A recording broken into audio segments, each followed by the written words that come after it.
23. For 5 years, Ukrainian Association, Fintech Association, and Association contribute to developing fintech market of Ukraine and fostering financial inclusion. One of the main projects of the Ukrainian Fintech Association activity is preparing Ukrainian catalog. Our partners are the USAID agency, the American people, the National Bank of Ukraine, International Financial Corporation IFC, in partnership with the State Secretariat for Economic Affairs, and Fund for Effective Governance of the UK government in Ukraine. Also, our partner is Visa System and Startup Fund. Before starting our event, I would like to inform you that the hotel we are currently located at has a shelter. I would like to ask you, if there is an air raid siren, please go to the shelter. And let's start our event. And I would like to give the floor to Rostislav Duk, Chairman of the Board of the Ukrainian Association of Fintech and Innovation Companies. Hello, ladies and gentlemen. Welcome, everyone. In fact, the Fintech Catalog is a milestone event which marks the start of the development of the fintech ecosystem in our country. And I'm glad that among our partners there is a USAID project, Mr. Bond, who believed that the fintech can be a separate industry from a banking sector. And as we can see, this industry is a driving force for digital transformation. We've mentioned raid alerts, but I hope we'll avoid them today. It will be better for those who attend the event online and offline.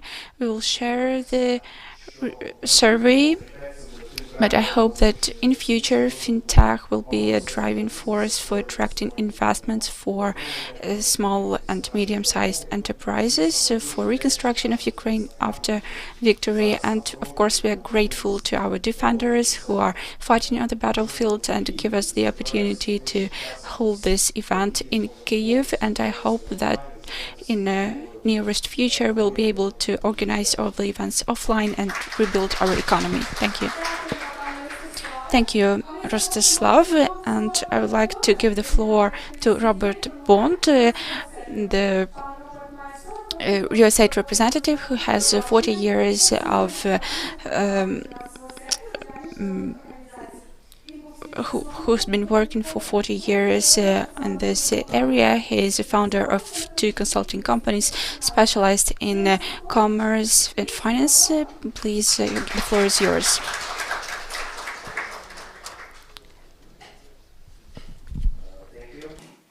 It's really a pleasure to be here. We started this FinTech catalog with the association several years ago, and it's a real pleasure that has continued and is an important act of the association. I wanted to say that when you Google FinTech, you come up with an unuseful definition that it's finance, technology applied to finance. And then after that, you quickly go to references of artificial intelligence, payments, chatbots, blockchains, DeFi, and cryptocurrency. That doesn't tell you a whole lot about what it really means. I actually looked at the catalog in the survey before coming here, and in Ukraine, it appears that crypto is a minor player in the fintech industry here. While interest in crypto, I think, is high among the Ukrainian population, it's the main activity of only about 5% of the 250 fintech associations here. My friend Rostislav says that after the crypto winter comes the crypto spring. Looking at the United States, I say after the crypto winter comes the crypto ice age. I would not be surprised in the next 5 years that there are no crypto exchanges in the United States. But fintech in Ukraine is resilient, and I have no doubt that it will start focusing on new parts of the market, perhaps artificial intelligence, and the industry will continue to try to bring innovation and a customer-first approach to finance. Fintech needs to continue to build bridges to traditional finance in Ukraine because that is its primary market. It also needs to find new sources of finance to supplement friends and family. So I hope this guide will assist in that process and indeed accelerate beneficial relationships between fintech and Ukrainian banks and non-bank financial institutions. Thank you. Thank you, Mr. Bond. Дякуємо, шановним. Thank you, dear speakers, for your welcoming remarks. And let's start the main part of our event, which is the presentation of the Ukrainian Fintech Catalog 2023. It's the unique product to promote Ukrainian fintech ecosystem. It gives the opportunity to get acquainted with Ukrainian fintech companies, to learn about their advantages and stories of success. The readers can also find out about the state of Ukrainian fintech, its main driving forces and prospects for future development. I give the floor to Rostislav Duke, chairman of the board of the Ukrainian Association of Fintech and Innovation Companies, to present the catalog.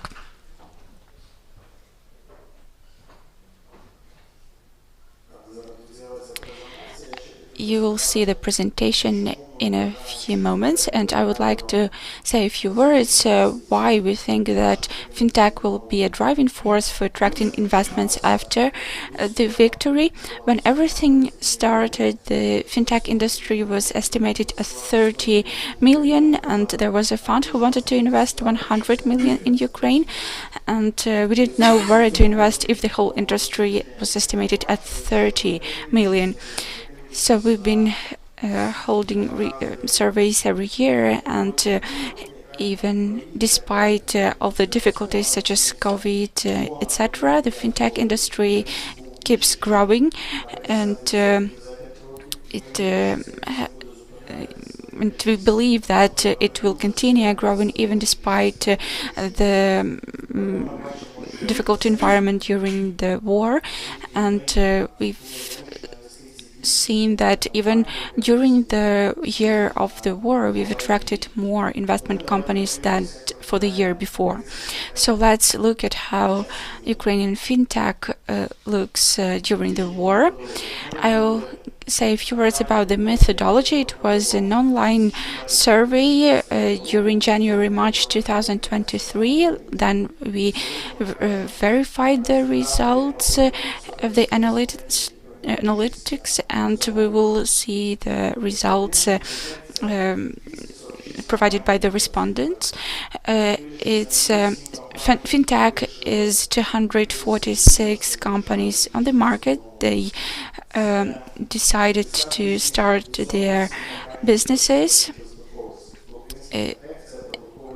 Ukrainian fintech is a profitable industry, even despite the fact that in the whole world it has losses, but in Ukraine it's profitable.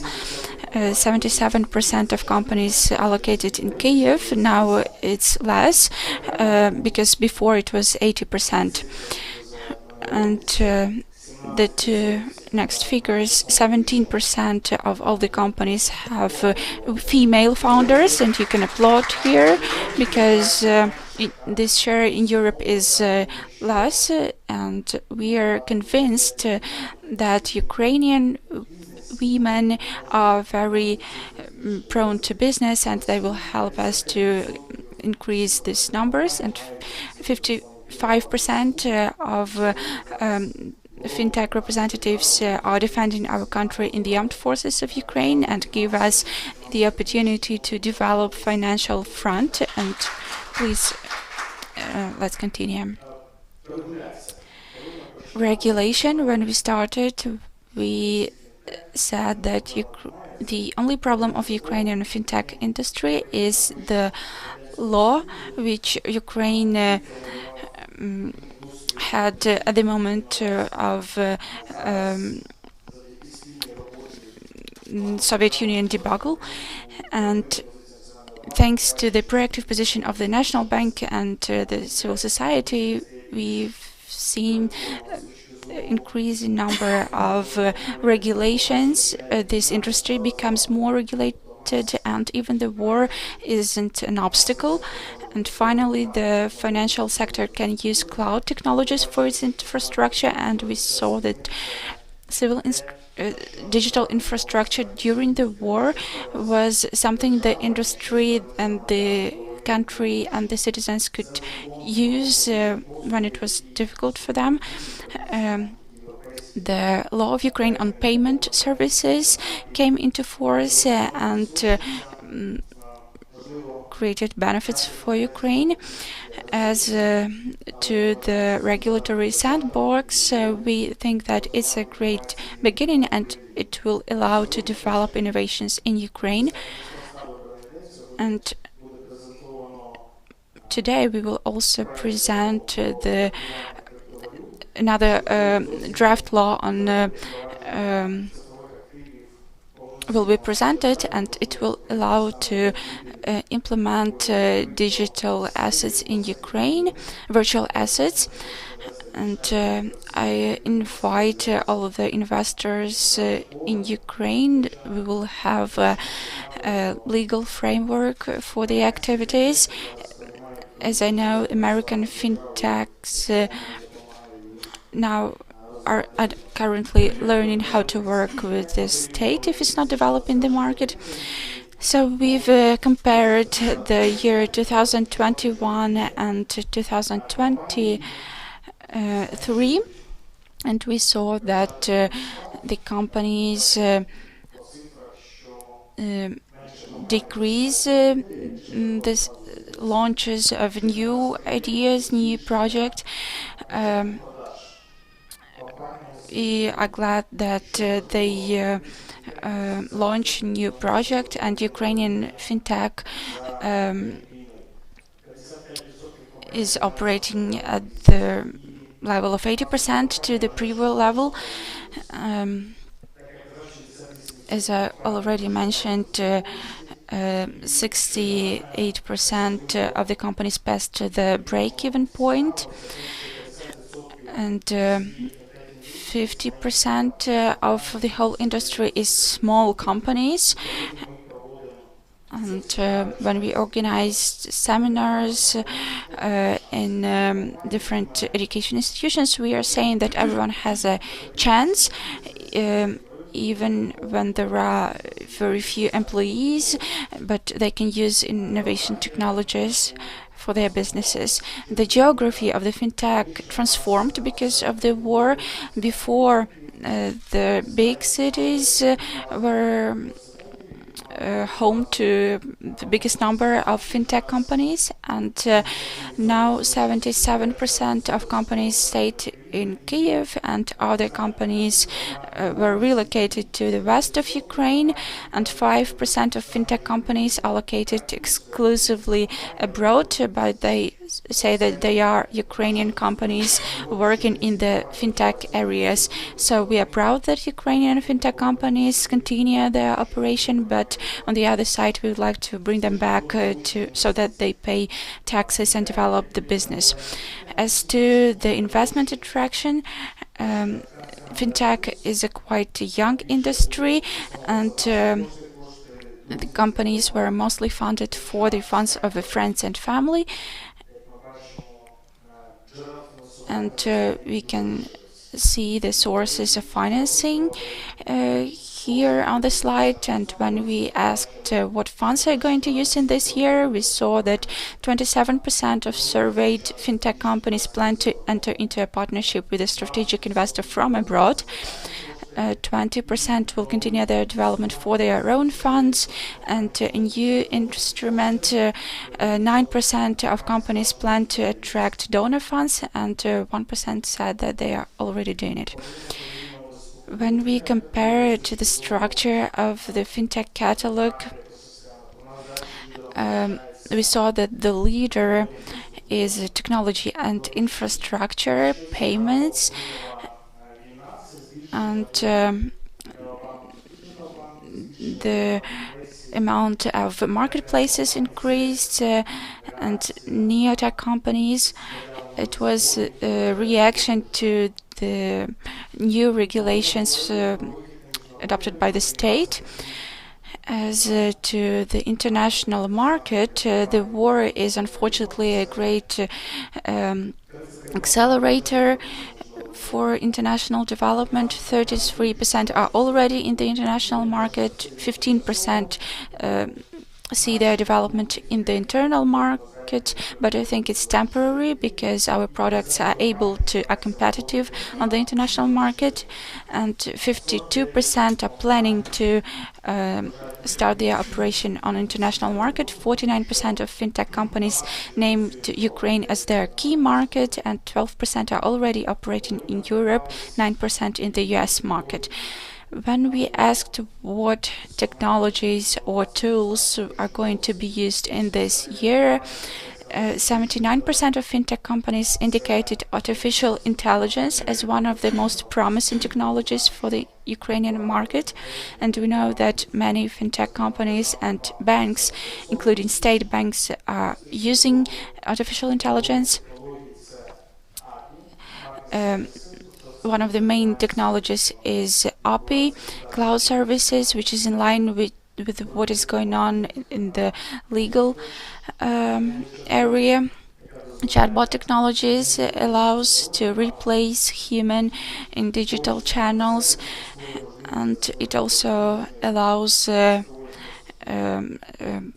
powerful digital infrastructure. How the war influenced Ukrainian fintech industry.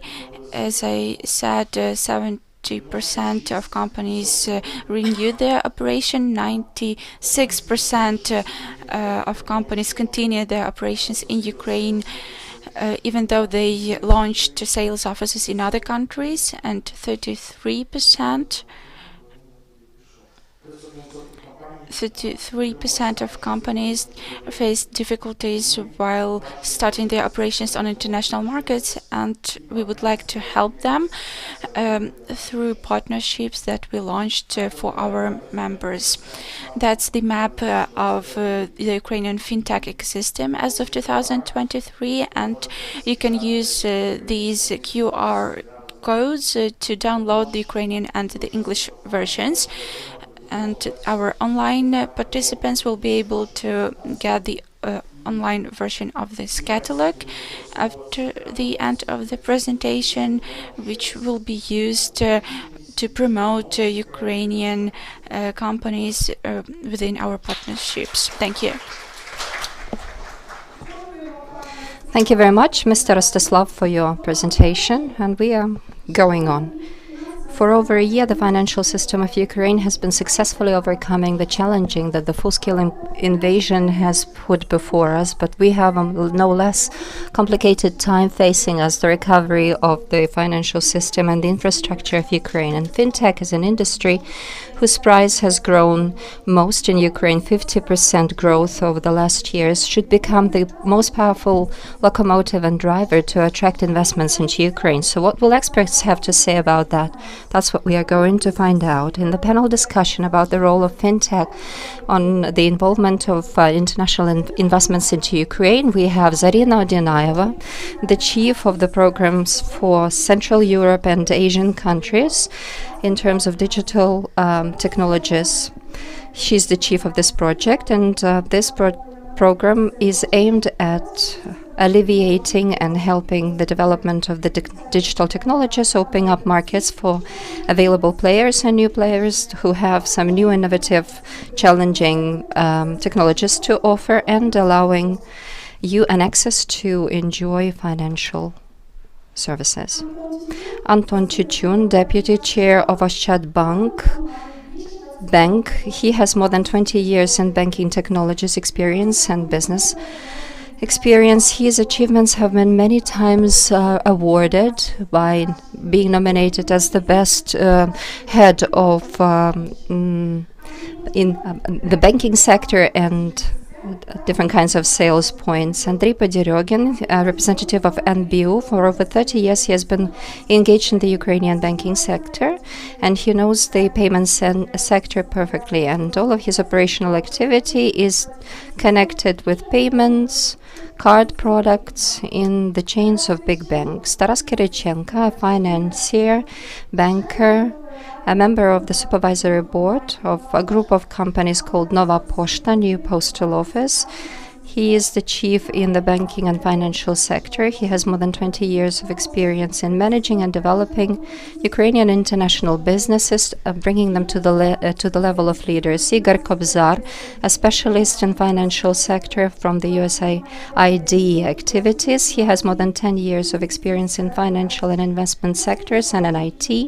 In his post, Igor is responsible for the development of digital finance, and he promotes different solutions for legal and physical entities. He tries to promote the development of fintech startups in Ukraine and also works on improving the legislative playing field in Ukraine. And of course, it's going to be moderated by Rostislav Dyuk, the chair of fintech innovation companies and financial sector companies here in Ukraine. You're welcome to come up here on the stage.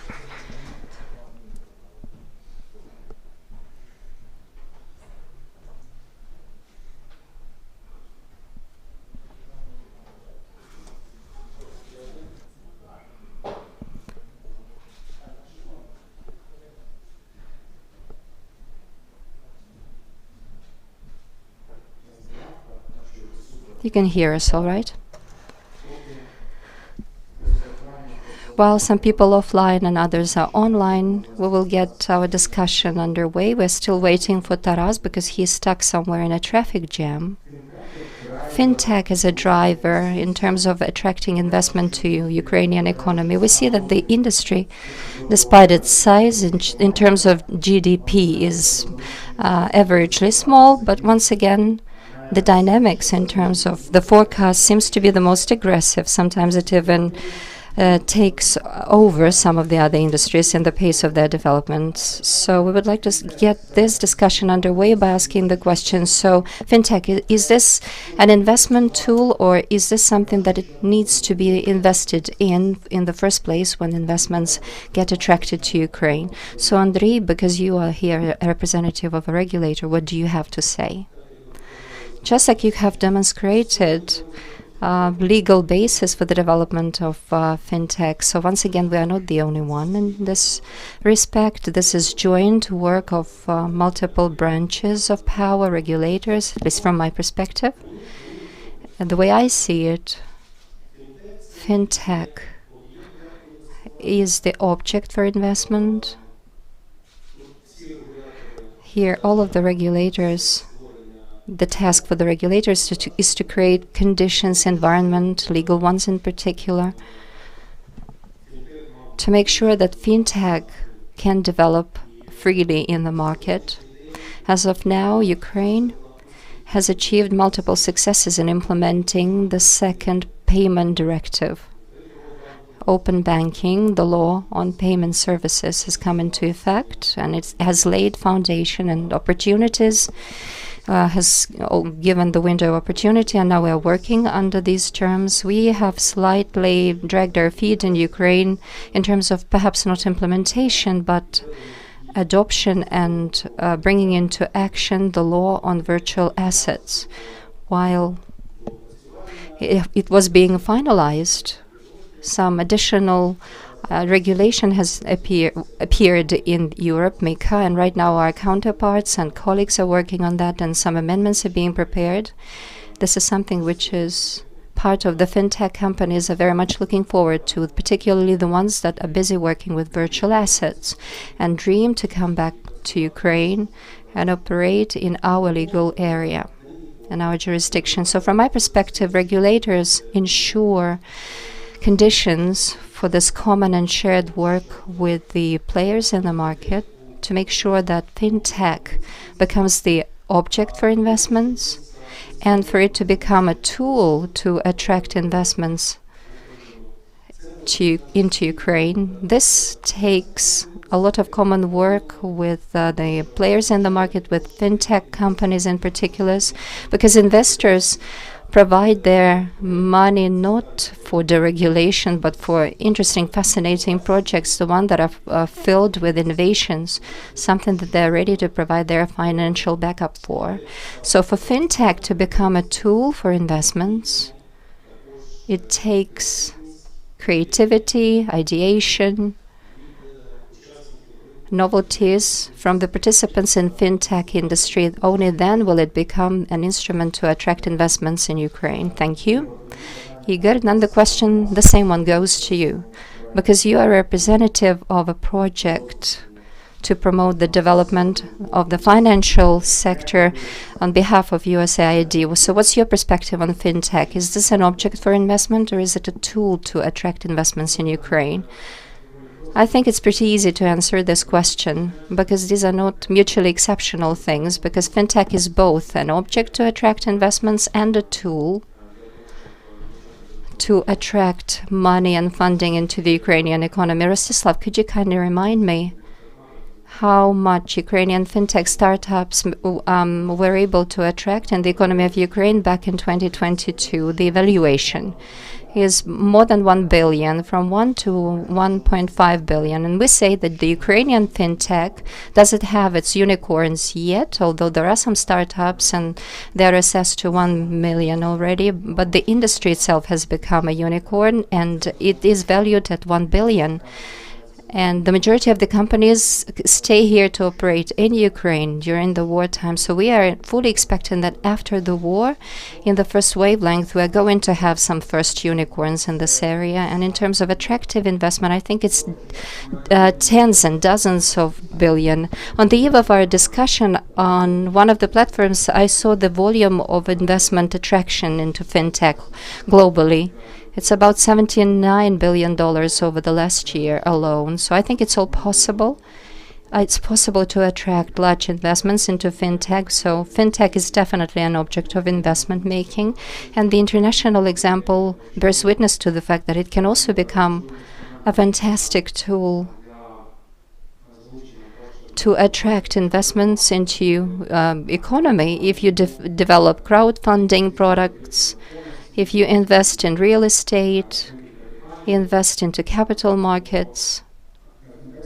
And then fintech, in essence, turns itself into a tool that can enrich economy. Also, indirectly, fintech bears its own influence on online automatic systems like anti-money laundering, systems that identify fraud for detection systems, and it has also a very positive effect on the economy, financial sectors of the respective countries overall.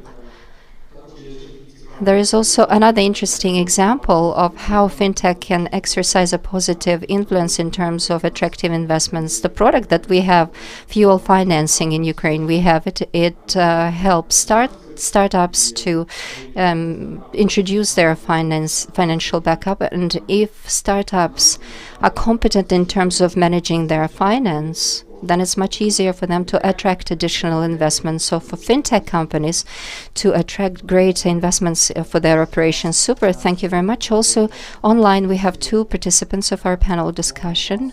Anton, the floor goes to you. You are the representative of one of the most dynamically developing state-owned banks, and the processes that you have already passed in digital transformation, given the reference points, the starting points that you had to start with. So in its dynamics, is fintech a tool to attract investments, or do you see that fintech is potentially an object for investments? Thank you very much indeed for your compliment. Yes, we had a thorny way to overcome in terms of digitalization and applying different digital tools, because the legacy that we inherited was really powerful and hefty, and all of that had to be rehauled. Regarding your question, it seems to me that we've lost connection. It's a tool to attract investments into a country's economy. I believe that investments in banking is not that a complicated thing. These are hundreds of millions, billions perhaps, and even more. This is all about regulation, about certain requirements brought forward to capital and many other things. However, fintech, it's much easier in terms of entry. I mean, apart from the financial component, but in the contemporary world, we have a lot of money available. The main idea is all about the idea and the management of this idea. That's why I guess it is fintech that can become this driving locomotive, the driver that will bring a lot of investments to Ukraine, and then it will be also utilized by banks and the whole financial industry that creates their own fintech services around that and brings this to the end users.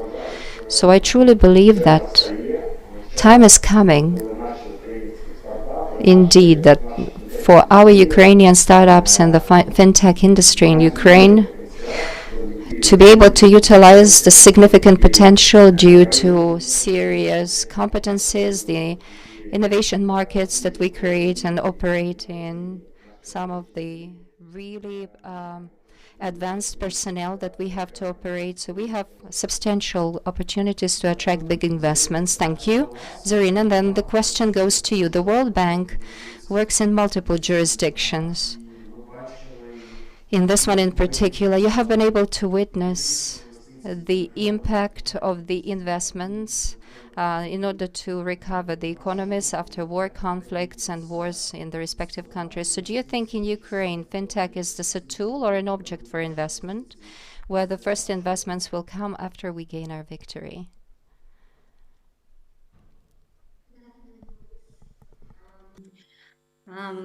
Thank you for the question. And actually, I would partially agree with Mr. Titun that for now in Ukraine, you see that the fintech is the tool for attracting the investments. Why? I will explain. Because it's not always the case for the different economies.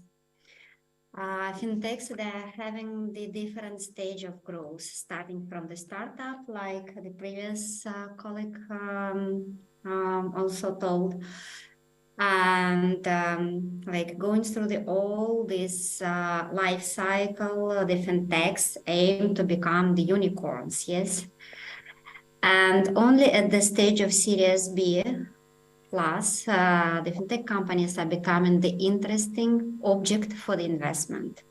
Before, there are like different approaches, but probably now, especially considering the context of Ukraine, the fintechs are more tool for the investments.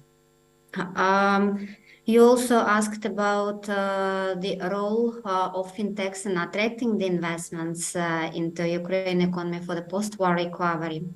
The role is significant, but it depends on the range of the products which fintechs are capable and eligible to deliver.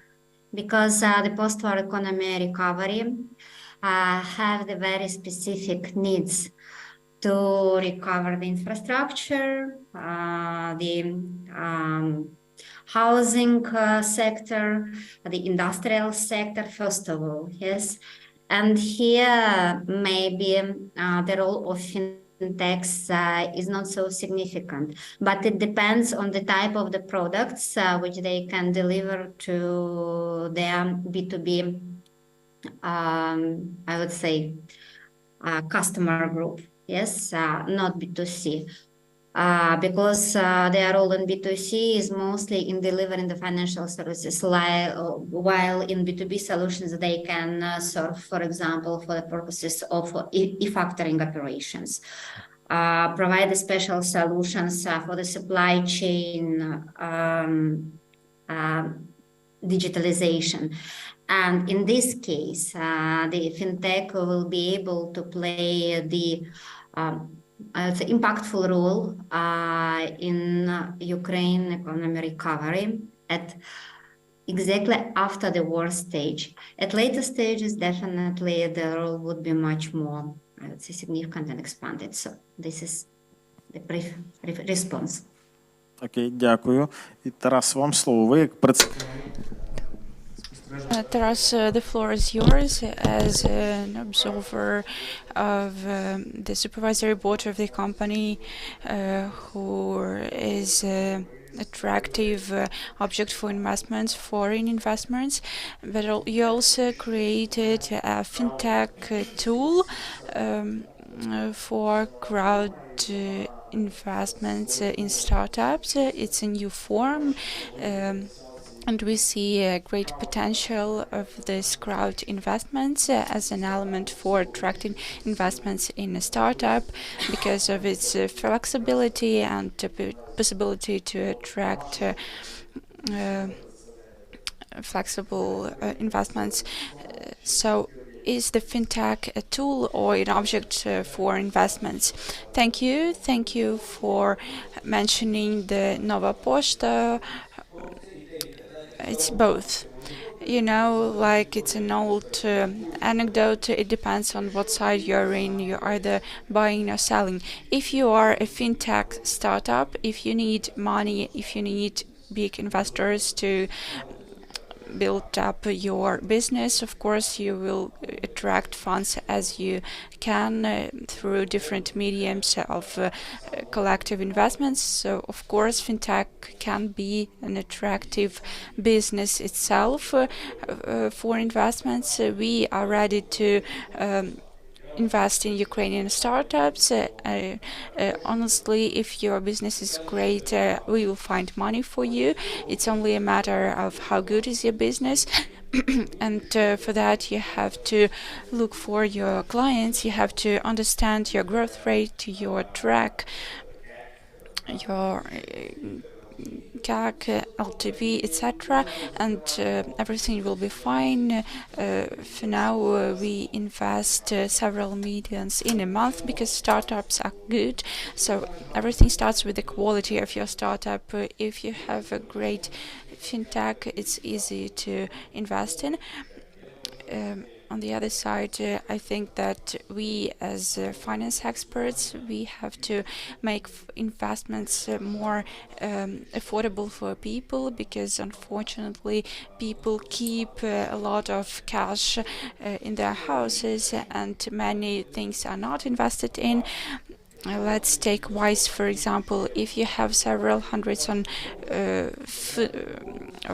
pounds or euros, you can invest in European economy, for example. It can happen thanks to the accessibility of fintech. That's why fintech can be used both for attracting investments or in your own company or economics of the country. Thank you. So you provide an additional instrument for investments.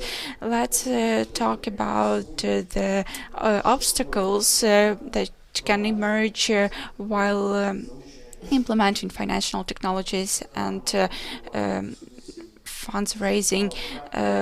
We've been having a lot of discussions about the relicensing and adapting to new requirements. The National Bank launched a new survey on cybersecurity, whether the non-banking institutions are ready to the challenges for cybersecurity in terms of cybersecurity. Andrei, what do you think? What should the market do not to avoid the obstacles creation? I think that it would be better to listen to the members of this market, what they see as an obstacles. But we live in a war, which is both an obstacle and a bunch of opportunities for our companies. The obstacles are the risks, and any investor understands that investing in a country with high risks will impact the investment's risk given in a good business idea. So it's an additional difficulty. Of course, there is a process of relicensing of payment services providers,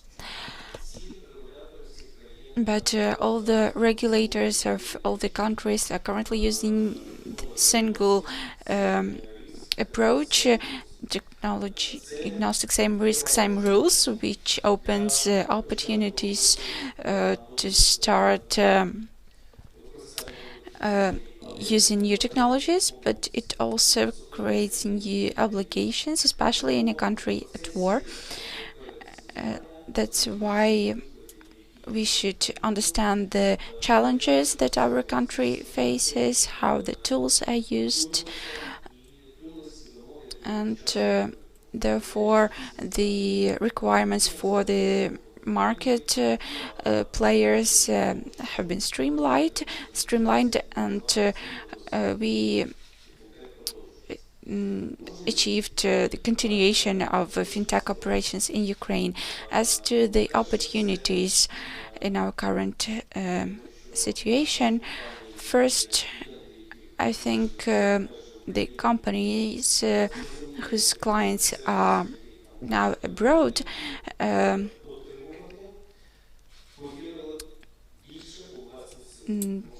believed in their own capacities, because we are not ashamed of the level of services we managed to implement, even without the recently adopted laws. Second, popularizing our services among the potential audience in other countries. Third, we see the interest of other countries' regulators in how we ensure sustainability of financing system and sustainability of payment system. And we are now participating in many meetings. We exchange experience, and the main thing we underline is not the work of regulators or central banks.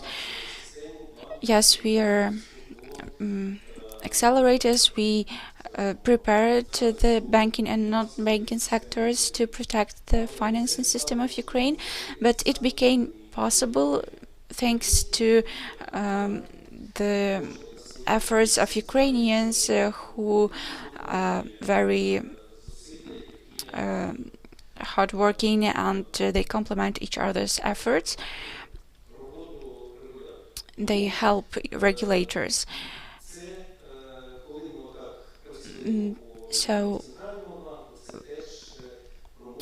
when we work within the central bank, it also promotes the fintech companies, fintech services providers, and will attract investments from abroad and from internal investors. So I hope for both, but working in Ukraine and staying member of Fintech Association. I completely agree, Igor. You are a representative of the project who works on financial sector reform. What challenges do you see, and what opportunities do you see for attracting investments in financial and technological sector? So let's think together. I see the main problem for the Ukrainian fintech startups as too small of an economy. We can't avoid this factor if you compare Ukrainian economy and the US economy. If you take their GDP, the size of the economy is like one store building and 100 store building. Well, obviously, the size of the economy has an impact on the assessment of startups operating on the Ukrainian market. and we can only expect this market to grow, and we'll hope the increase of attractiveness for investors, and it only needs time, because when startups start operating in international markets, you face a question, a dilemma, whether you should start from the bigger market and spend your resource there, or start from the Ukrainian markets and get very few results. I saw Yaroslav today. Hello. He is one of founders of Ukrainian fintech startup, and before guys started operating in US fintech market, they didn't have great results, great achievements. So that's something which comes with an evolution, and we can only continue working to artificially keep our ecosystem operating. And unfortunately, because of objective reasons, Ukrainian banks cooperate with Ukrainian startups on a low level, and I think that startups can only improve the strengths of Ukrainian banks. But unfortunately, because of the war and the crisis, starting from the 2014, the banks were focused on different issues. They were thinking about how to preserve the business and how to operate at war. That's why, unfortunately, banks lack managing attention, or they don't have enough capacities to pay attention to the startups. Another challenge is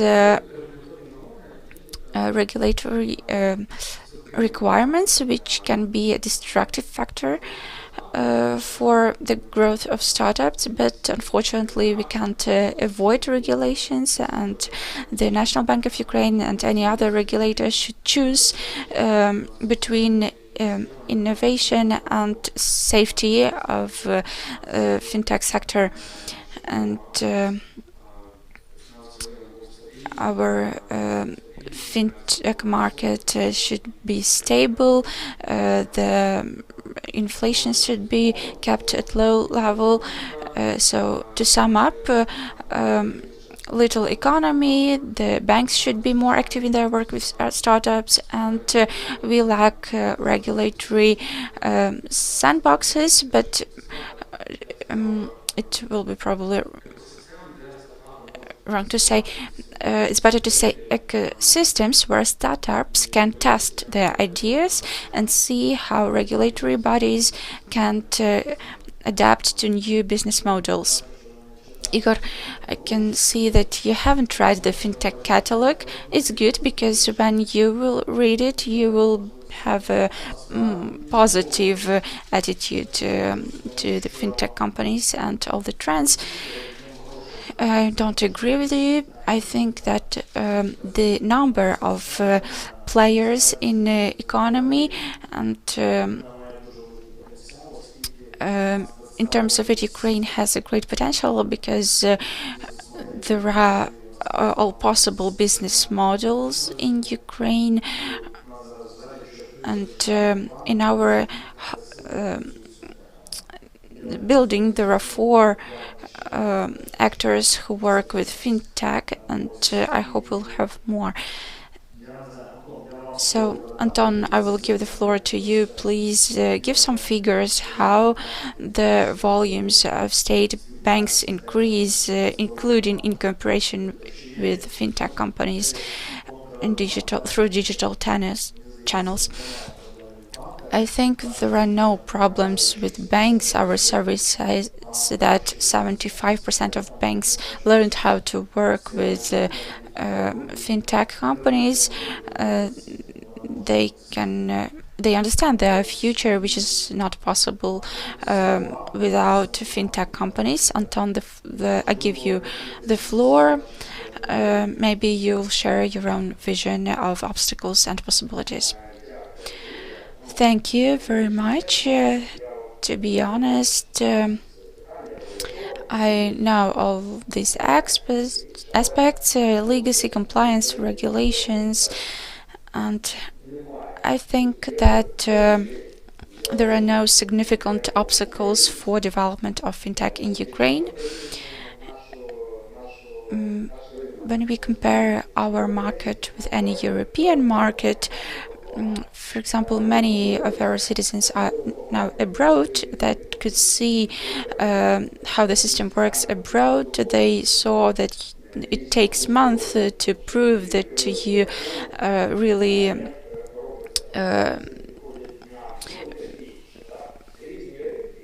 can be delivered a bank card, and they can now compare and see that our market is very transparent and clear and understandable. The regulator improved the business models of the banks. Everyone can learn who's the owner. That's why I think we have a great legal framework. Of course, there are things to improve, but as of today, it is quite capable in terms of innovations. Our human capital is great, and any other country can only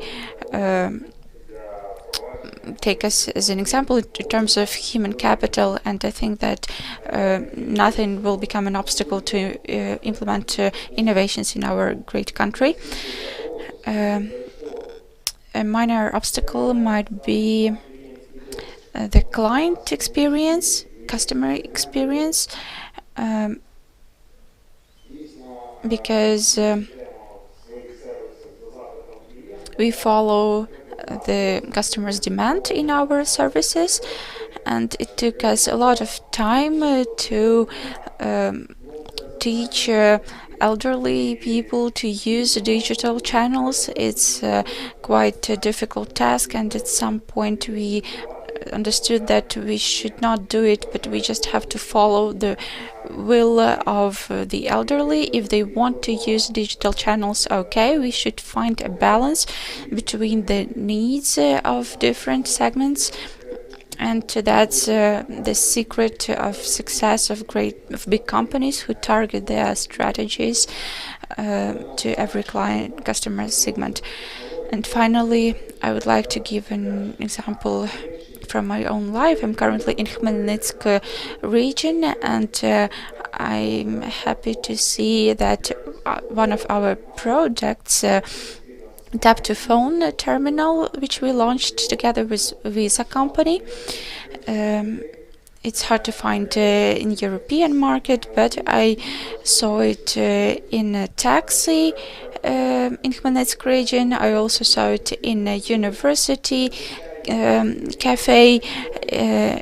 It's a local story in a local regional market, which prove that our possibilities are limitless. We just have to use it. And the only thing we really need is a victory, and then I think there will be no obstacles at all. Thank you, Zarina.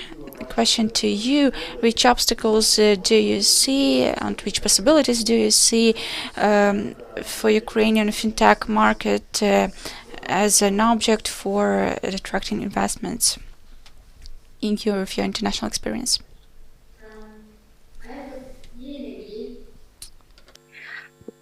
With Anton, because in general, on Ukrainian market, there is no policy level or infrastructural level constraints which prevent to attract the additional investments to the fintech market.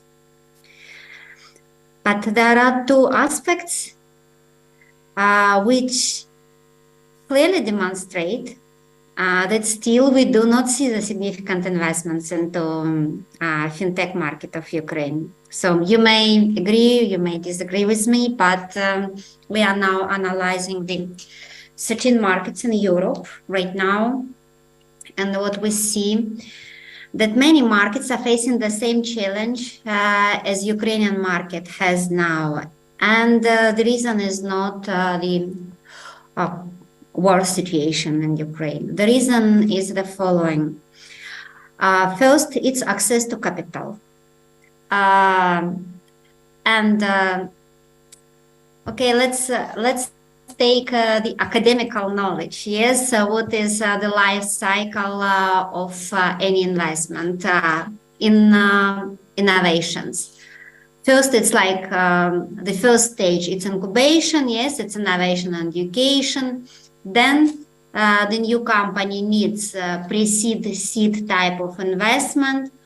Then it goes to the early but more sustainable stage. Then after all these stages are passed and company still survived, it needs later stage growth, and then expansion, and then goes to IPO. And to all these stages, you need the different type of capital which can be invested into growing fintech business on the different stages of development. Taras told that the local venture funds, they are investing, especially to grow this startup incubation stage system. What is visible? Yes, first that mortality rate at that stage is extremely high. In general, it's approximately 80%. Maybe in Ukraine it's lower. But I would say that general trend is that incubation stage allows to survive only the most vital ideas, which are not so many. And if these ideas survived, they need the different type of investments, which are provided already by well-established venture capitalists. And I will name you the several names which are operating among the venture capitalists in European market. But maybe it's because I'm not involved in these dialogues, but Rostislav and colleagues, I will tell you the names. South Central Venture, 500 Startups Venture, Innova Venture, Early Bird, Smoke. So these are the largest venture capitalists which are ready to finance the fintech growth starting from the seed plus series up to Series B, because at Series B it's already not a huge problem to fundraise. Yes. And please tell me if you have these names in Ukraine. Rostislav, the question is to you. Окей. Ну, насправді деякі з перелічених In fact, some of the companies that you have just enumerated, these venture capital funds, in one way or another have attempted to enter Ukraine at some stage. And 500 startups, we have also heard, Smoke Venture, likewise, we have heard about it. It rings a bell. Maybe Taras can also add something. But in fact, the problem was of a different kind. There was no regulation field that would allow large venture field trust funds to come here and work the way that they're used to. Also lacking was the culture. The culture of investment making is growing here in and out. That's why I was alluding to the platform that Taras is launching on crowd investing, because it's also increasing the number of angels coming here, because angels are united in some kind of a club. So this format of a platform enables them to comply with the same set of rules. So ethics plays a significant role for the market. On the other hand, this requires from startups to learn to attract investments properly and also to be responsible and accountable for them. Yes, in Ukraine there was a problem in terms of attracting investments. We had not a very well-shaped market, but this desert rate in Ukraine for startups was very low, pretty low indeed, because they had their own money or the money that would still have to be paid back even if you failed. So this canceled the philosophy of the same American venture bank when you could borrow $1 million funds and you failed, and then you would come and say, I want 10 million because I have become 1 million more savvy. In Ukraine, this ecosystem made you go and pay back this million that you borrowed previously. So we shall see how it goes. We are an ecosystemic player and we have been doing a lot to attract investors in the economy of Ukraine. So we welcome and encourage any venture fund coming to Ukraine, any tools arising here. Time will show, but right now we are beginning to see that there is a great deal of interest in Ukraine. We know about 20 million euros allocated by the European Commission for the sake of the startup in the ecosystems. So the idea right now is to find the proper startups that will comply with this ecosystem and its requirements. And I would like to give the floor to Taras, the issue of barriers and opportunities and where to find all of these startups. So what are the criteria? What prevents these startups? What is in their ways? What do they have to learn so that there is a queue of venture funds from investment crowdsourcing companies willing to go and invest in them? Thank you. Regulators definitely is not a barrier or a problem in this respect. I believe that Ukrainian regulation and Ukrainian regulators, despite war, have been doing everything to make sure that the industry keeps developing. We have arrived at this idea that the regulator is not at stake. The problem here is all about our mentality and the mentality of startuppers. Well, let's just look at it. I've just come here in a car that belongs to the Bolt system. It's an Estonian company, Bolt, established not so long ago by a guy who was just 18 years old at the time. Not everyone knows about the background. He came to Kiev. He saw a fantastic Ukrainian company, Uklon, you understand? And technologically it was much more savvy and technologically much more advanced, and he thought to himself, nothing to it, I can do the same. I don't want to give the name of this company, although the company is really good. So some Ukrainians chose for themselves a very narrow focus. They had been providing for the market and catering to it in a fantastic way. However, the Estonian said, the whole world is my market. How can I establish a bank? Like I have my own house in Korsun-Shevchenkivsky with 10,000 dwellers in it. How can you establish a Oshchad bank with corporate governance and all of the other systems for just a 100 strong population? So it's not cost effective. Therefore, you have to go to a broader markets. And every day I check up these startups, and the first mistakes that all of these guys commit, they say, first we want to achieve success in Ukraine, and only afterwards will we go to win the world. And this then or afterwards never comes, because their money runs out even before this afterwards comes. So the fact is that I have come here in a Bolt car means that you have to make an awesome good with a fantastic client experience and then come to sell it to Ukraine. There isn't a Ukrainian science, because science is universal. You can be a scientist or an academic and a Ukrainian, but we don't have to reinvent any theories in science. So trying to creating something like a Ukrainian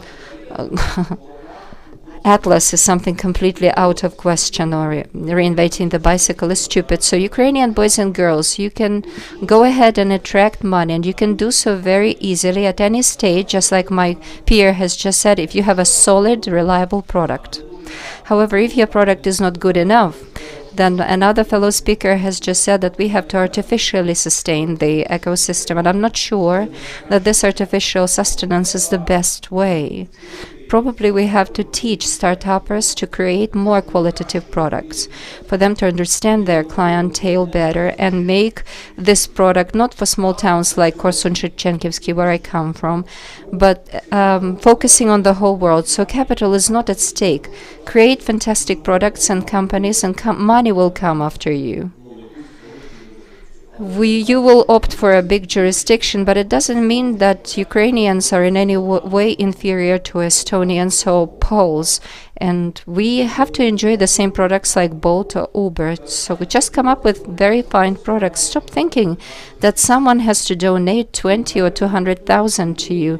Just look for the answer why and how you can become the better. Be more entrepreneurial. If a young boy or girl wants to earn some money via setting up a business, don't try to become a constitutional court justice instead. Try to set up your own business, yes, and earn money via that channel. So let's just opt for the right pathways. But business is all about understanding your client base. So let's together help our people. So let's change this mindset together and say that, yeah, together with Ukraine, with Ukrainian R&D, with Ukrainian boys and girls, and I fully support Anton that we have awesome, solid, fantastic professionals working here to make some new innovative products so that people do not aim to create taxi companies meant for Kiev, but for the whole world. And then they will be able to earn not just hundreds of thousands, but billions. So this is the answer to you. It's clear. It's just on the table. It's better to follow the perspective of your clients. They will follow your products. This reminded me of an example when some 3 years before COVID time, we had brought an Israeli, we had come to Israel for an innovative conference, and we would bring some Ukrainian partners there. We had aligned very good connections with these businessmen, and the question was, what do you think about investment in the Ukrainian businesses? Let's say Israel is the country where 63% of companies outsource Ukrainians for their unicorns and setting up different startups, but we are not ready to invest in your startups. So it resonates very well with what you have just had. They cannot say more, the names of the companies at a value more than 1 million. So the companies are very small, and they were not ready to go beyond this paradigm at that time. They said that in our association, everyone costs more than every single member is more than 10 million. So we established this communication. Yes, I agree. We have to change this paradigm. We have to change education, understanding, because education for a lot of time was just ready to prepare everyone to go and work in plants and factories. Now we don't have any plants or factories, so everyone wants to develop middle-sized and small businesses, but who will be responsible for that? We, in our association, in employment boards in many universities, we say cancel, abolish these diploma works. Because GPT can write this, can contribute. They will just copy. This is all about plagiarism. Creative people, they're so lazy. They don't want to do repetitive, monotonous, tedious work. They can come up with something creative, like a breakthrough. Have them come up with a startup. And the most interesting thing is that CNEO is one of the academia where we have a fintech laboratory, and they decided to have this via startups after their internships in different world companies. So moreover, we came together, we sat together, put our heads together, and we said, see, we had even a greater, broader toolkit, and we couldn't come up with anything of the kind. How could they do that? And they said, well, they didn't have so much traction in the first place, so they had to go through these small cracks. So we have to join our efforts, put our heads together, and of course new solutions will come up. Time is running out, and I would like to ask you one philosophical question. What else needs to be done in addition to changing the mindset so that fintech can attract a greater amount of money, so that we can employ fintech to attract investment? So how can we double next year the valuation of the ecosystem? Do you have any recipes? Zarina, shall we start with you perhaps? What does it take for us as a country, as an ecosystem, to attract more money, more funding in order to double the value of our ecosystem? Please. I think part of this question was already answered by Taras. This is exactly the reason why the foreign or like huge capital holders from the venture capitalists or private equity funds, they are not investing into some ecosystems because there is not enough scale and volume of super innovative and sustainable ideas. And Taras was absolutely right. And that's why I was asking you, Rostislav, do you know about these names of venture capitalists? They are operating, for example, in Balkans or in Georgia. And the reason is that they find a much more broader range of diversified and scalable ideas. And that's why they are coming to those markets. So what can be done is the following. From one hand, Taras also told that we should not lock the mindset of startups with the local market, with the Ukrainian markets, and this is absolutely right. So all startups need to think globally. In the meantime, we have the representatives of the National Bank of Ukraine. So National Bank is doing a lot to align the Ukrainian regulations and directives with the EU. But even more needs to be done because in this case, the startups, especially engaged in fintech services, they will be able to scale up their business across, for example, Europe without the additional business constraints and entry barriers, which is additional cost and complication and time consuming, and they do not have no money, no time to spend to overcome these constraints. That's why they feel themselves locked in Ukrainian market. And as soon as the regulatory environment will be aligned significantly with, for example, EU requirements, it will eliminate the borders for such businesses to grow. So this is one of the aspects which is in the hands of the country authorities to address, and I think that National Bank is doing a great job in this regard. On another hand, you are saying about the education and the role of education in growing the startups and growing the absolutely new ideas. And this is absolutely right. Unfortunately, it cannot be done at private level. At least we did not see such examples in other countries. Usually it is done with the huge support of the government and with the significant support of the developmental partners like USAID, IFC, World Bank, BRD. This stage of growth is not so much commercially attractive. It requires significant investments from the private investors, yes? And I don't think that this is the role of private investors always to invest into education, yes? It should be the role of the state and the developmental partners. So that's why I completely agree. So it should be the robust and systemic system of growing the startups starting from the very first day of their settlement and leading them through this acceleration process till R&D stage and help them to grow. In this case, you will have significantly more startups at the initial stage. And you will have the bright stars among them. And so that's why I think that the role of the state here and role of such companies like ours is extremely high. Супер, дякую за відповідь. Super, thank you very much for your answer. Thanks for everything that you are doing in this market. Then, Andriy, the question goes to you as the representative of the regulator. What are the steps? Maybe you can share. Recently, the National Bank has presented its strategy. So what steps are invested in this strategy to enable the market of financial technologies to develop and hopefully to double the valuation of the whole market? Let's dream on. Because unless we become dreamers, unless we had been dreamers and we're dreamers all this time, we would have failed long time ago. So let's keep dreaming. So what steps will enable us to achieve this dream? Well, of the nearest steps, most achievable, together with the market players, we will have to implement open banking. Because according to the law, it is envisaged that it will launch into operation on the 1st of August next year.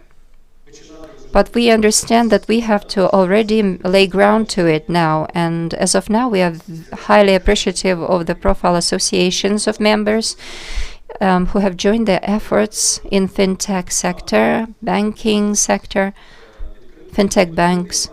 Because open banking is a two-way street. It's about the integration of those who apply fintech and those who apply banking community services and rules, etc. So I do agree that banks in Ukraine are not a restriction nowadays for cooperation, and I would like to protect them, to say a word in protection about them.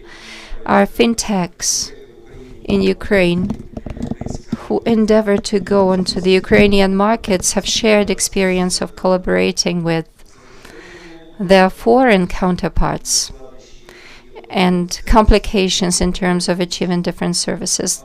So it's true, banks in this respect are together with us, with the fintechs, and we are in the same boat, trying to implement the market for fintech. So first of all, we'll have to make the setting of open banking and then even amending the legislation accordingly, so that even if we are ready earlier, we can launch the process of licensure and launch the whole operation on time. Also, we are trying to launch the regulation sandbox. Ambitious goals set before ourselves, given the war environment, and had to be corrected, but we will be launching a bit later. But I agree with Taras. Already we can see the first applications and submissions. There's no innovation element about that. 75 to 80%. This is submitting application in order to obtain some advice, consultations, rather than introduce new ideas that will require regulation changes, regulatory changes in order to make it into a reality. We are already seeing, according to some of the applications, the necessity to change some of the procedures of compliance to make sure that the work with applicants gets more flexible. We are going to adjust this. It's the second area of work for us. And number 3, for the next year, we are launching into operation the available payment systems and services of the central bank for greater for being able to forecast things better. SAP, starting with next year, the 1st of April, will be bringing forward a requirement concerning the guaranteed time of transaction processing. This will be an opportunity to build overlaid services on this basis, because studying the experience of other countries, we have launched a project of integrating into the European payment area, integrating into that, and we're working with other governmental institutions in terms of implementing all of the requirements in this respect and obligations, but without even expecting the full delivery on all of these obligations. We have started the technological stream to study the conditions for technological integration now. And we see the assignments set before us and obligations to ensure that the available payment systems in the market get comfortable for fintech's application. The next initiative is establishing instant payments in Ukraine. The working version that we have already worked through with the market players is on the basis of SAP, the National Bank of Ukraine platform. And given the fact that despite the war this year with the market players, we have already successfully implemented the transition to SAP 4. This is the platform where everyone communicates and integrate their payment system, so it opens up big opportunities for us. So remittances get cheaper and in real-time terms. So this is also laying foundation for the development of new services arising that fintech community will be able to set up and develop and realize them here in Ukraine. Thank you. Thank you. In fact, it's a separate philosophy, and I agree that there is a great potential. For me, Estonia has always been an example who established API around state services and created a market of 3 billion services that was non-existent before. So it's a small country that has great potential considering the volume of value chains, the size of their population. So it had effect, and I learned that I couldn't get a service after 4 p.m. I read the fraud from the National Bank, and we decided to check, and we paid at it worked indeed, and the bank didn't take a bigger fee, so it was great. I hope that we will become closer to instant payments, not only for everyone, but it was quick. Even before SEP 4 was established, it worked even during the week, and the only difference is now SEP 4 is not sending the instant signals, and it's using the exact date. The initiative, we communicate all the time to the banking community, because as of now banks are the only members of these app initiatives, but we continue observing and assessing who may become members, who may join the system, and we understood that the accountant, your accountant has to be sure that he can submit a payment to the bank at any time he wants. So the 1st of April was the day of implementation of SEP 4 for Ukrainian banks, and the next year it will become a day when any payment will be credited to the account of any user at any time when the money is received. It will add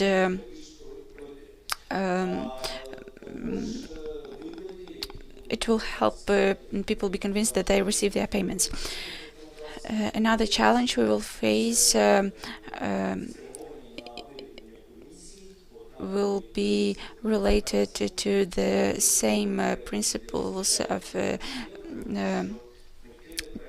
creating tariffs, and instant payments should become a new single norm. It should not be a value-added service, but a new norm. So that's our task as a regulator and as a proprietor of payment systems in Ukraine, to ensure the foundation which will be used by the open banking and API to create new services.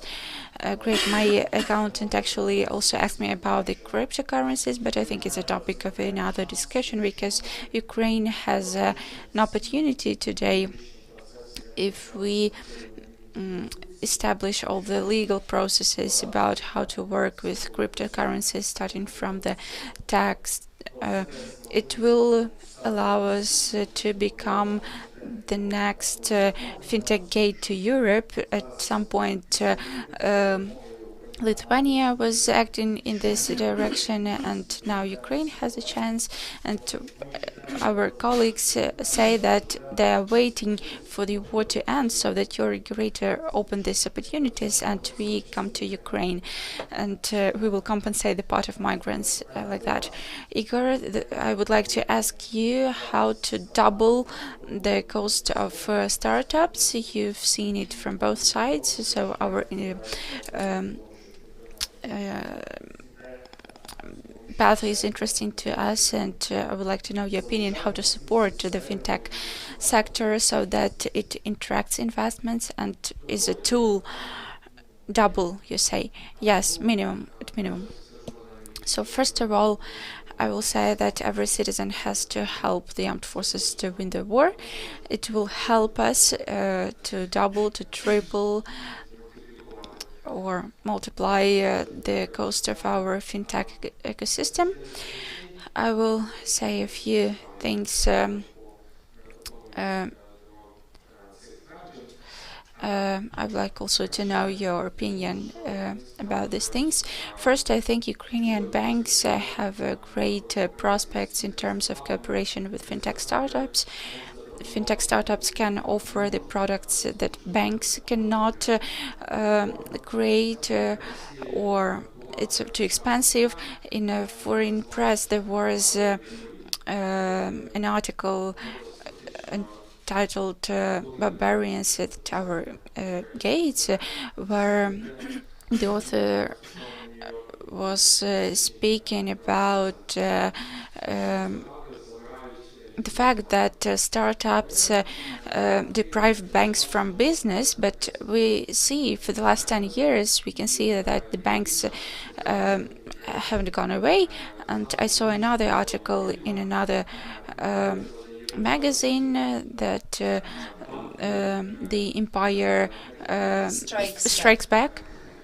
And it means that banks are indeed strong actors, and they start to use the army of barbarians who now fight for Rome.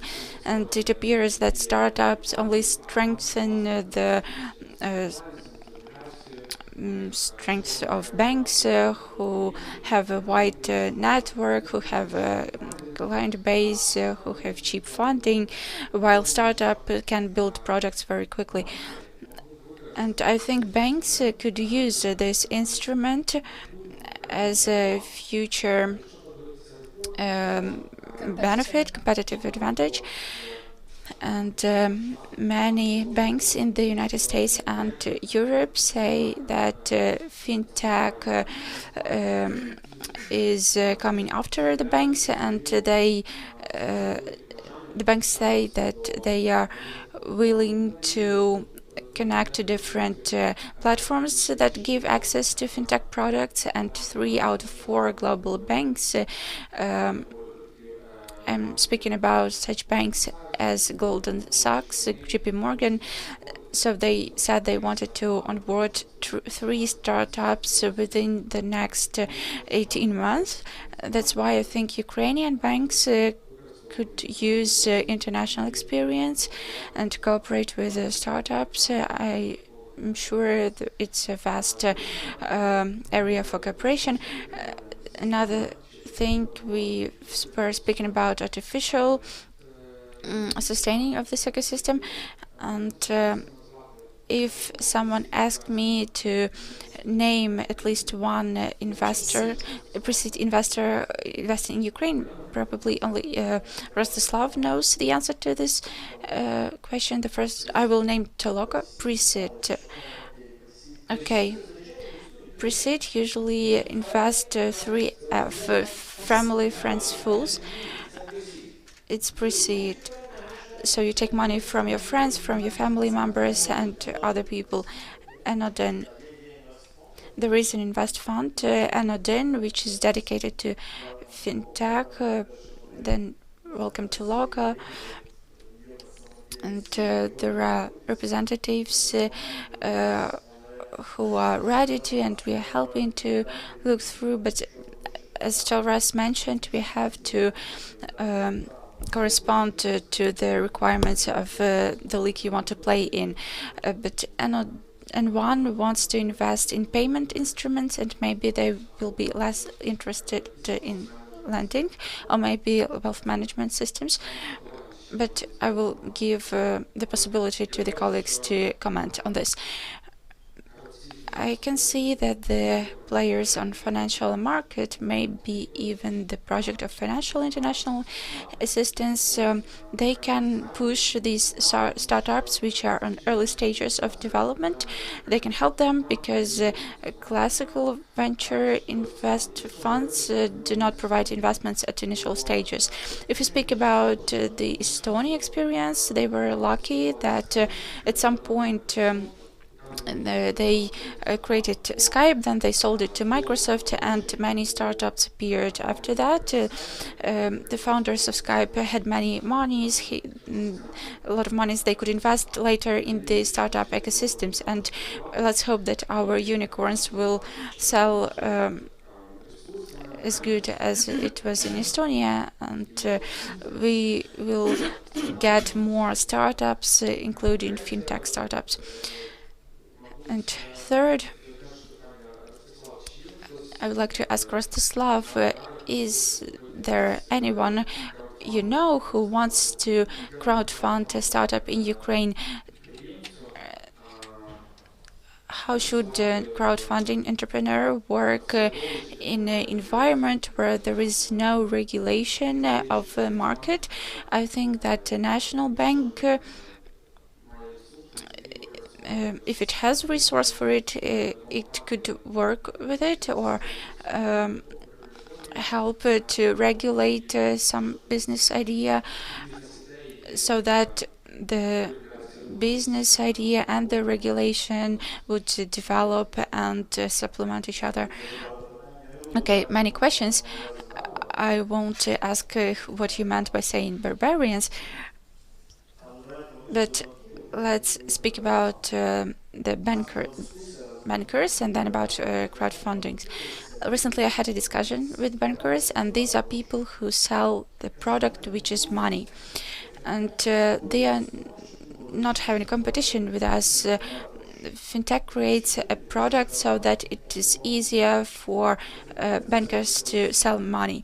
So fintech is an tool, and bankers are about money, and we find synergy here when two smart industries meet and 1 + 1 equals 5, because they work in synergy.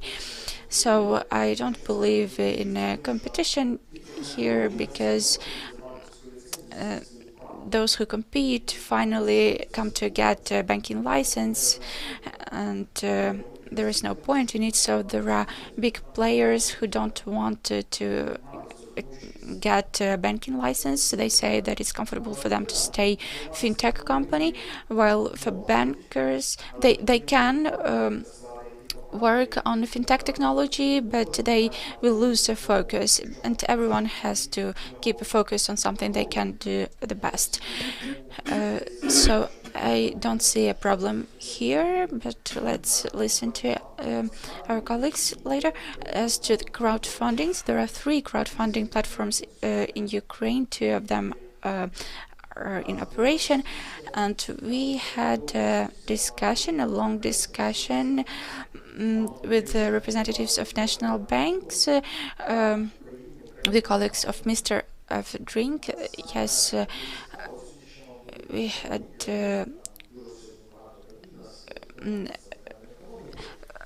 unfortunately we don't have a representative of Ministry of Economy today, but is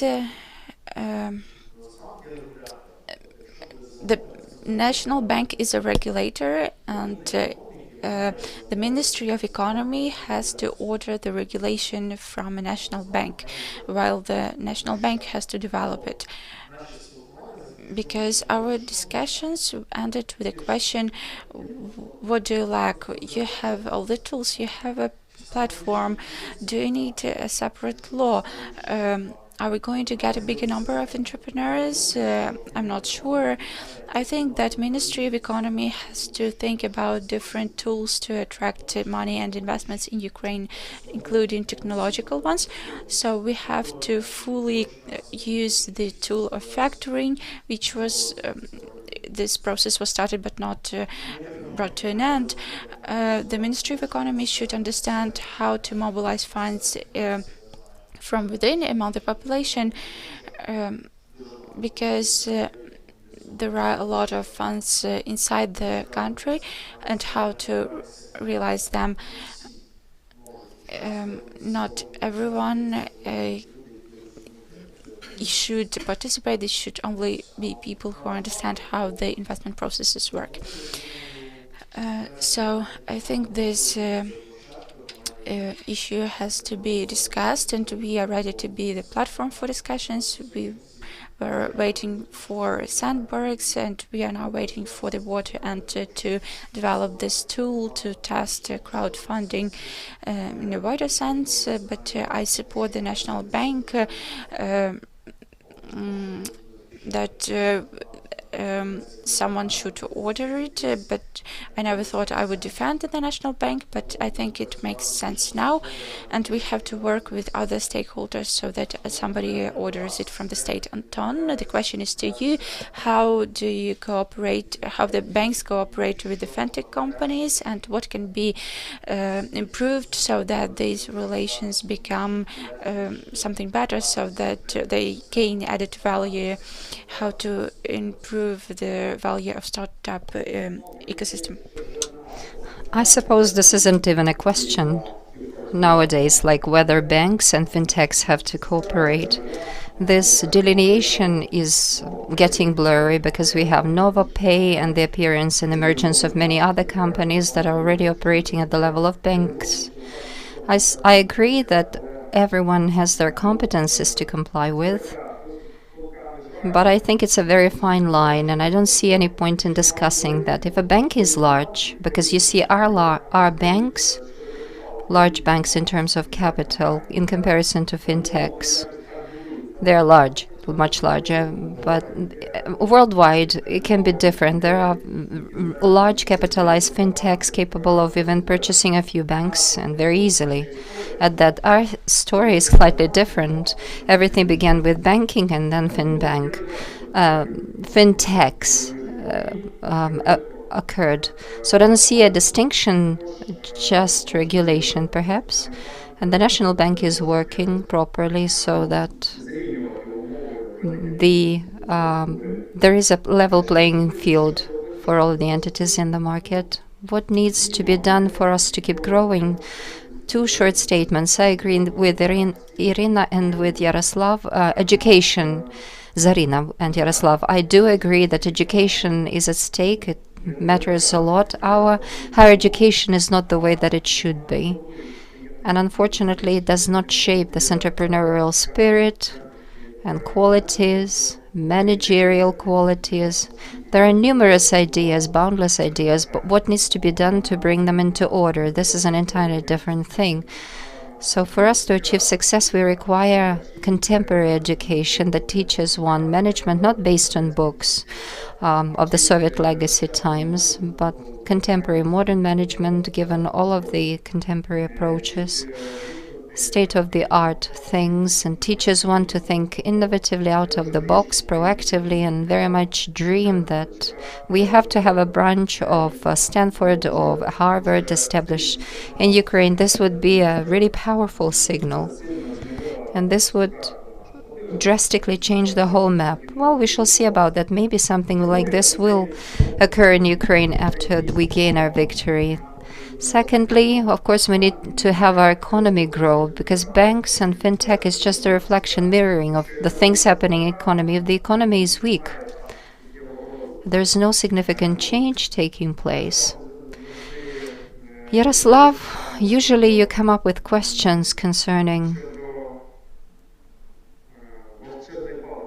a magic wand, if we had one. So what would we do with it? I would ask for someone to grow our GDP tenfold and for us to achieve at least the level of Poland in a year's time. And then I think there would be no impediments for our further growth in our way. However, if this science fiction scenario is aside, then the recovery of the country with the help of donors, respectable institutions like USAID, IBRD, and the like, I guess that we can make a really huge leap of faith in the post-war time after we win. and we will have very high attainments in terms of GDP. A lot of jobs will be created, and a lot of our students studying abroad will be coming back. And the overall professional workforce gets back to Ukraine. There will be a lot of employment opportunities, and then economy will have a substantial scope for growth. So all it takes is the victory and the conducive environment after that. Thank you very much for this very positive outlook on the future. Now, Taras, let's take it on to you. Let's put on the cap of startuppers on, because the whole market is looking up to Nova Poshta, Nova Pay, because it's so brave and it's a great deal of responsibility. We understand this is application to new rules, and perhaps you're going to be the first non-banking institution to launch emissions. It's a true breakthrough. It's a new level for fintechs that you're setting. What are perhaps some of the internal rules and secrets of growth, or principles that one needs to adhere to? Ambitions, understandably education. What else would you add to what it takes in order to learn to grow twice a year? You see, the Lord has no hands except ours. All it takes is just to do your job well. Thank you very much for your compliments and for this meeting that you have set up. We need to organize more meetings like this. We have to explain it more frequently to entrepreneurs and their customers, clients, partners, that all of us are building together our jurisdiction for the sake of improving the life in Ukraine and on this planet. There are no secrets. All it takes is tending to your customers, do the job that you are supposed to do because of the fate that has come your way, and everything will be coming your way. So do we have any secrets to share as Nova Poshta? No, just do your work properly. This morning I bought a book in one of a bookstore, and I already obtained like a postal, I don't know, like a coupon based on the purchase of this book. So in our country it takes half a day, and here you have it. In other countries it'll take longer. So we have some things to say to the world, that we have fantastic, brilliant engineering brains in Ukraine. It's true. All we have to do is to raise the level of business education, the level of entrepreneurial activity, respect for entrepreneurs who make jobs, create technologies. We have to be conducive to them, and we do it to the best of our ability. I think that we need to meet with entrepreneurs more often and ask them, what else do you need, guys? The openness of the international banks, right?